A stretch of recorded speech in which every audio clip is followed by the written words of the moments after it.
राहुल्या कुठे घेऊन चाललायस तुम्हाला? गंमत बघायला. अरे गंमत काय गंमत? अरे आज्या माझं ठरलंय ना तुझ्या आयुष्यावर पिक्चर करायचा, म्हणून तर इथं आपण आलोय ना.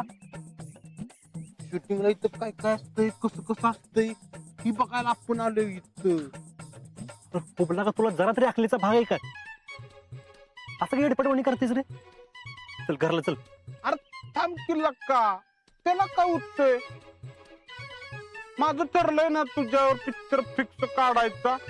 थांब, त्याला काय नाही होत, बघून लगेच जाऊ. थांब. राहुल्या ऐक राहुल्या. हो दादा, राहुल बोला की शूटिंग चाललंय इथं.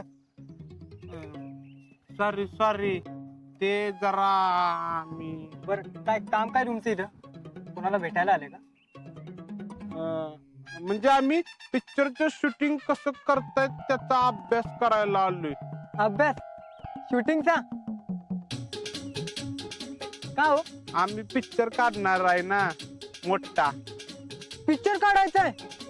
कोणी आपल्या काही माहिती आहे का? हा, थोडं थोडं माहिती आहे, जास्त काय नाही. पण होय हो, तुम्ही सांगशील सगळा पिक्चर कसं कसं करतात, काय काय लागतं शूटिंगला सगळं. बरं बरं सांगतो, ऐका. पिक्चर काढायचा ना, आधी एक स्टोरी लागते, म्हणजे गोष्ट. आणि त्यासाठी एक लेखक हवा. स्टोरी रेडी आहे आपली. काय बोलता? कोणी लिहिली? मीच लिहिल्या. अजून सांगा की पुढे काय काय लागतं ती. आणि अजून आहे ना, कॅमेरामन लागतो, ऍक्टिंग करायला आर्टिस्ट लागतात, त्यानंतर बरेच डिपार्टमेंट असतात. साऊंड आर्टिस्ट, आर्ट, प्रोडक्शन, अशी सगळी मंडळी.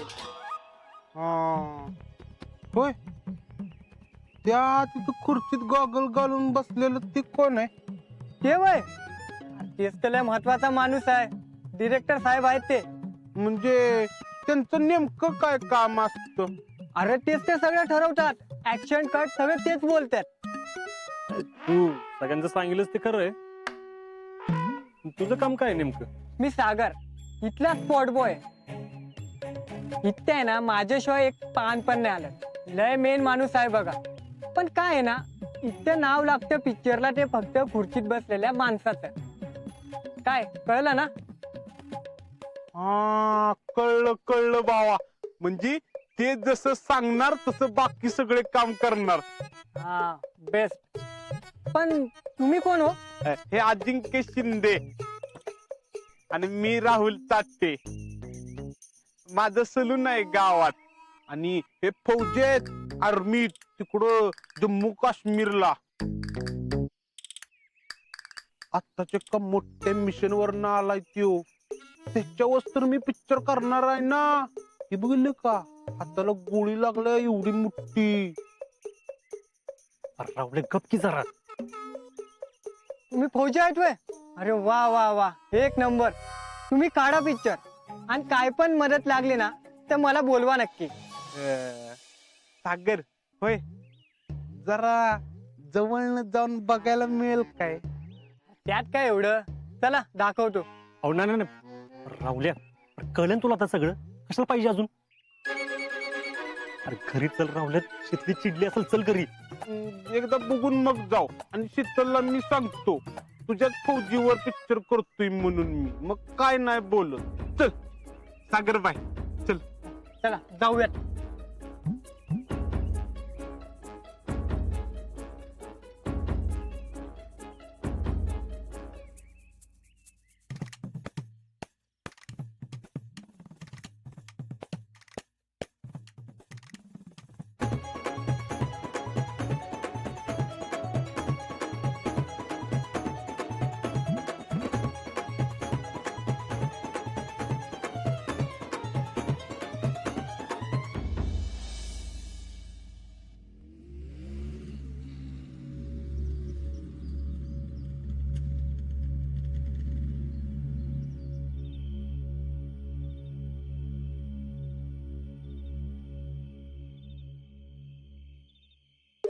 राहुल्या, हा, शितली लई चिडले वाटतं. तू नको लय टेन्शन घेऊ, जा बिंदास. काय घडलंच नसता काय. बर अजिंक्य, चल येऊ का? अरे येऊ का काय? तू चल माझ्या बरोबर. कसलं का घाबरते? कसं का व्हायचं आजी तुझं? थांब. कसं हँडलिंग करायचं ती माझ्याकडनं शिक.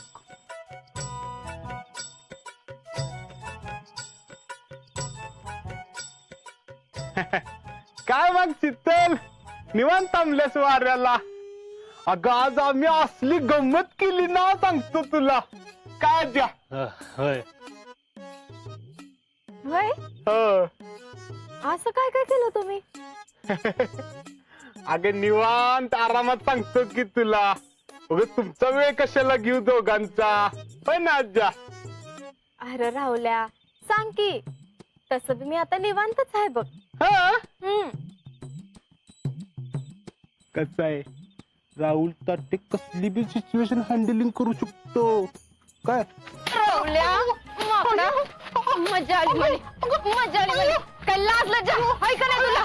दिवसाचा गेला होता, फार रात्र झाली तरी काय पत्ता नाही तुमचा परत. राहुल्या, एक तर त्यांना बरं वाटत नाही आणि कुठं का उंडरत बसल्यास माझ्या नवऱ्याला घेऊन. अगं शुभ- राहुल्या, राहुल्या तुला तर बघतेच मी नंतर.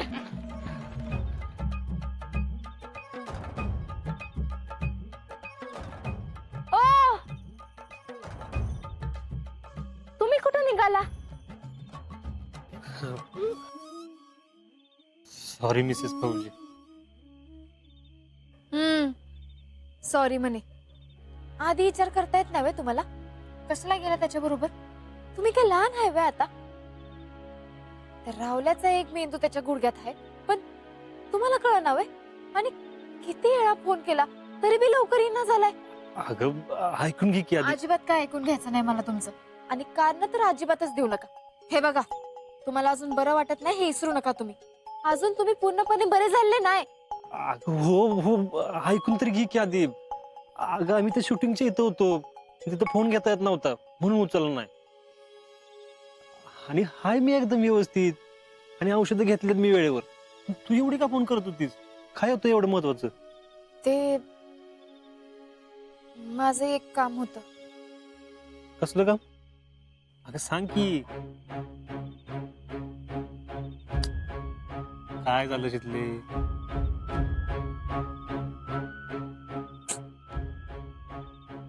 काय नाही, तुम्ही लवकरात लवकर बरं व्हावं असंच वाटतंय मला. एवढंच वय? अगं मी होणारच आहे की मध्ये. आणि कशाला काळजी करतेस तू?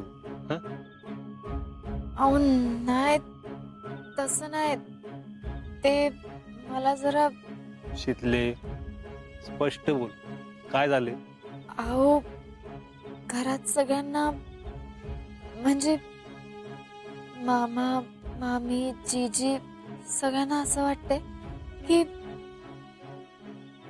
तुमचा हात होईल बरा, सगळं नीट होईल. पण तशी जखम लई मोठी आहे ना, तर पुढं जाऊन तुम्हाला त्याचा त्रास होऊच शकतो की. अगं असं कसं त्रास होईल? अगं रिकवर होण्यासाठीच घरी आलो ना मी. आणि परत कशाला काय होतंय मला? मला कळना झालंय मला काय बोलायचंय ते. आता आहे का? तू स्पष्ट काय बोलणंच म्हणल्यावर कसं कळलं? इकडचं तिकडचं काहीतरी बोलतीस. काय झालं? कोण काय बोललंय का तुला? बर, मी तुम्हाला नीट सांगते काय आहे ते. आपल्या घरातल्यांचं असं मत पडलंय की शीतल, काय ग? काय? हे आता आले तर जरा बोलत होते त्यांच्याशी. आजा, हं? जा बघू आत, पैसे हात पाय धुवून घे. आताच तू बाहेर नार आहेस ना, जा जरा पाय पाणी घे जा. शितले, आपण नंतर बोलू. हं?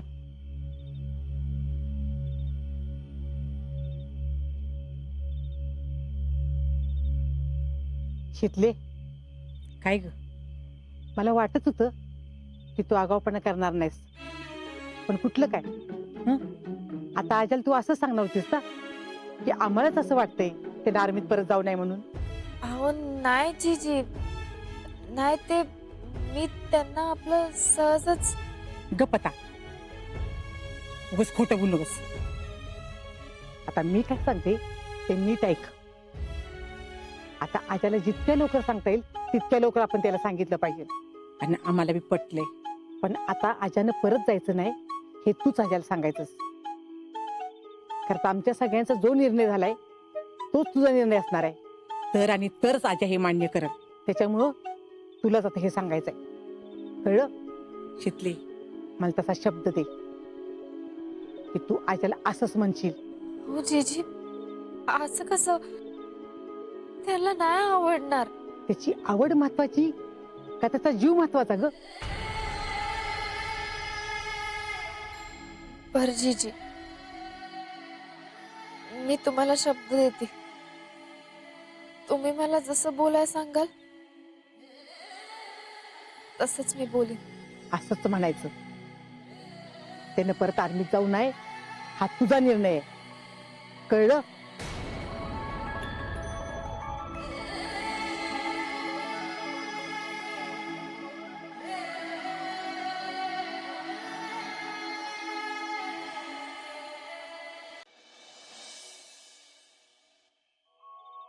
शितले, किती दिवसांनी खोलीत आलो ना आपण. मला तर कधी कधी असं वाटतं की आपलं लग्न होऊन नुकतेच 2-3 दिवस झालेत आणि मी या घरात आले. का? असं का? अहो, तुम्ही इथं कुठं असता? तसा वेळेचा हिशोबच लागत नाही ना मग. आणि असलं तरी कुठे नीट बोलतीस माझ्याशी? आता असं का म्हणताय? मी कधी तुमच्याशी नीट नाही बोलले? नाहीतर काय, मगाशी काहीतरी सांगणार होतीस, कुठं सांगितलं असतं? हा, ते वय ते काय नाही, जाऊ द्या. हेच म्हणतोय मी. मगाशी जीजी आली म्हणून राहिलं आणि म्हणलं जेवण झाल्यावर विचारावं, तर तेव्हा बी नाही सांगितलंस आणि आता बी सांगणस. अहो नाही, ते नाही एवढं महत्वाचं. असं द्या हो.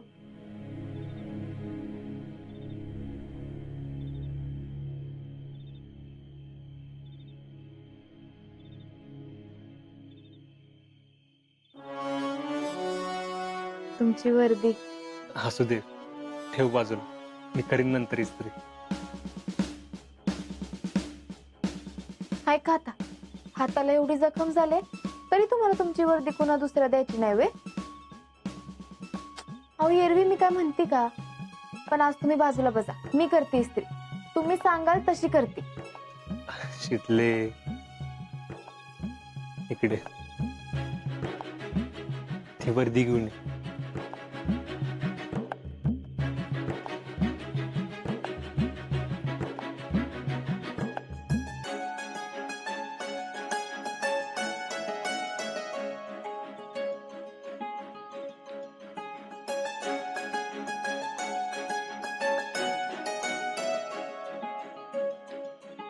काय हो? एवढं काय बघताय वर्दीकडं? काय माहित, पण या वर्दीकडे नुसतं बघत जरी बसलो ना तरी भारी वाटत. शितले, प्रत्येकाचं लहानपणापासूनच एक स्वप्न असत. तसं माझं हे होत, आपल्या अंगावर आपल्या देशाची वर्दी असावी. आणि शितले, ही वर्दी म्हणजे माझ्यासाठी फक्त कापड नाही, ही वर्दी म्हणजे माझा अभिमान आहे, माझा प्राईड आहे. ही वर्दी अंगावर चढवली ना की आपापाशीच्या हाती अभिमानानं फुलून येते. आपाप मान ताट होती, आपापासून अंगात लढायची ताकद येते. ही वर्दी मिळवायला ना दिवस रात्र झटलोय मी. लई कष्ट घेतलेत शितले. म्हणजे मी काहीतरी भारी काम केलंय, हे मोठं काम केलंय असं म्हणून नाही बोलतोय मी. ही वर्दी मिळवायला किती कष्ट घेतलेत ना ते माझं मला माहिती. म्हणून माझ्यासाठी ही वर्दी लई महत्वाची.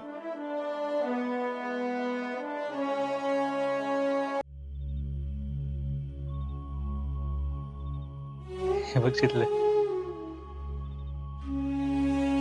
आईने मला लहानपणीच आर्मीची वर्दी घातली होती. मला वाटतं तिची पण तीच इच्छा असावी की मी आर्मीत जावं.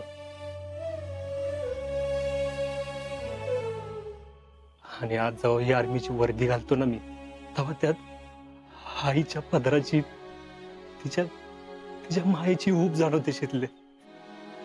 भाऊजी, तुमच्या वर्दीवरचं प्रेम मला कळतंय हो, पण हे घरातल्यांना कसं समजावून सांगू? तुला सांगतोस मी काय बी बडबडतोय का शितले? हो नाही नाही, उलट लई भारी बोलताय बघा. बोला तुम्ही. असं तर मी रात्रभर बोलत बसेन.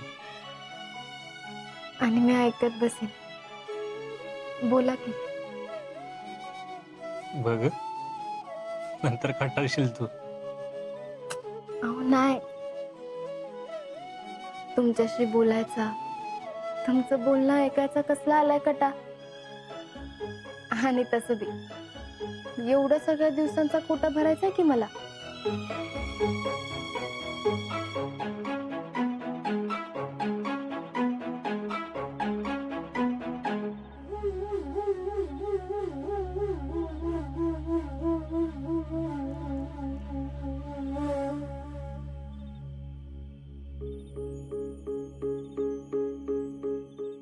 तुम्ही तर सगळा हिशोब मांडून ठेवलाय की.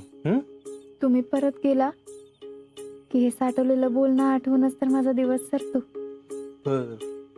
असं मग काय तर. तुम्ही असं आर्मी बद्दल भान हरपून बोलता का नाही, तर मला लईच भारी वाटत.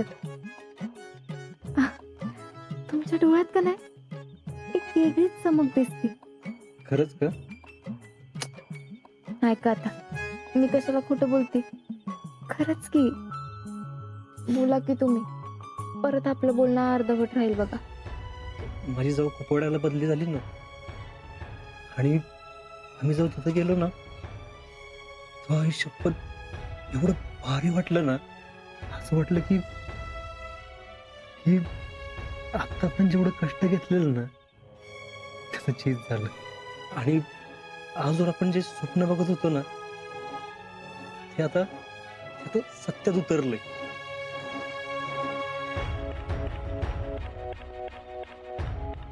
वय हो. तुम्हाला तिथं त्रास तर होत नाही ना, म्हणजे एवढ्या थंडीत? अजिबात नाही.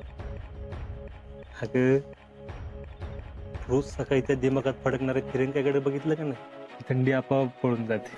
असं रक्त सळसळतं अंगात. आणि मी रोज सकाळी स्वतःला सांगतो, फौजी, काय जरी झालं ना तरी तो तिरंगा असाच दिमागात फडकत राहायला पाहिजे. मग त्यासाठी जीव गेला तरी 72.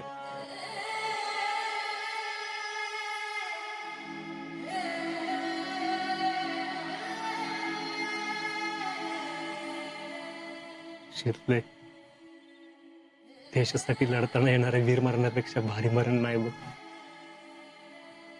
अगं, 10 रुपयाच्या कपनात खून बी गुंडाळून जात, पण तिरंग्याला पेटून जायची शानच वेगळी असते.